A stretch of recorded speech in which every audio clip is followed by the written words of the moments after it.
wewe kama mama sasa unawaambia nini kwa yule ambaye anakata tamaa kufanya biashara zake tofauti kwa kumalizia kabisa? Kwa kuna mtu anatamani kwamba kumbe nimemwona mama fulani mbona anauza machungwa na maisha yake anaenda na familia anaendesha kila siku. Cha mwisho kabisa cha kuambia watu ambao wanakutazama.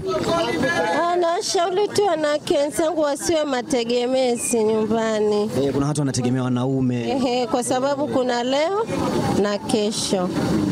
Unaweza mwenzio likampata lolote, sisi ni binadamu. Wewe unacho, unatoa. Na wanaume wengi saa hizi ukiwa mwanamke unafanya biashara tegemea wanaume. Utupige nyundo.